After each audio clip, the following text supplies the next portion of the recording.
اس سے پہلے کہ میں ناظرین کے بھیجے ہوئے خواب کی جو تعبیر آپ سے پوچھوں، یہ فرمائیے کہ خواب کی حقیقت کیا ہے اور شریعت میں شریعت خواب کے بارے میں کیا کہتی ہے، اور خواب کتنے قسم کے ہوتے ہیں؟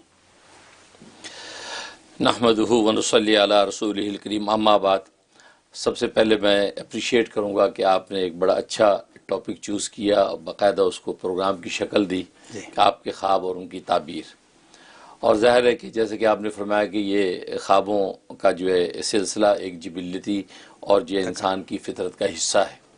اور یہ ابتدائی آفرین سے انسانیت خواب دیکھتی آئی ہے، اور خوابوں کی بنیاد پر بڑے بڑے مسائل، بڑے بڑے فیصلے اور مہمیں جو ہے حل ہوتی نظر آتی ہیں.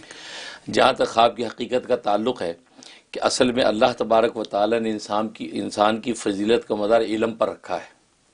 اور اللہ تبارک و تعالیٰ انسان کے بارے میں چاہتے ہیں کہ ہر لمحہ شب و روز یہ حصول علم میں لگا رہے، اس کے علم میں کسی نہ کسی انداز سے اضافہ ہوتا رہے. ایک موقع ایسا تھا کہ جس وقت یہ علم کے تمام اسباب سے منقطع ہو جاتا تھا، اور وہ نیند کا تھا.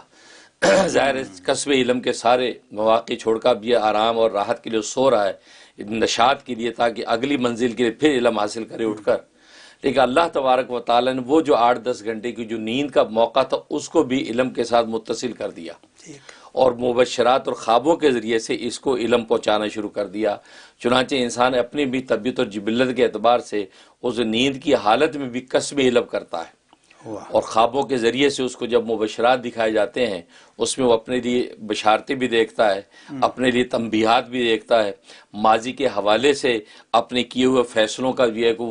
وہ منظر نامہ بھی اس کے سامنے آتا ہے، اور فیوچر کے حوالے سے بھی فیصلے کرنا اس کے لیے آسان ہوتے ہیں. تو گویا کہ نیند کی حالت میں اللہ اس کو علم پہنچاتے رہتے ہیں تاکہ اس کی جو فضیلت کا مدار ہے وہ قائم رہے. اس لیے انسان نیند کے اندر خواب دیکھتا ہے، اور خواب بس اوقات بیداری میں بھی دیکھا جاتا ہے کہ بیداری میں بظاہر سارے حالات بیداری کے ہیں، لیکن وہ منقطع ہوتا ہے ظاہر مادی اسباب سے، اور خواب کے اندر جو محو ہوتا ہے اور خواب کو دیکھ رہا ہوتا ہے. اور نیند اور نوم کی حالت میں بھی خواب عمومی طور پہ دیکھا جاتا ہے.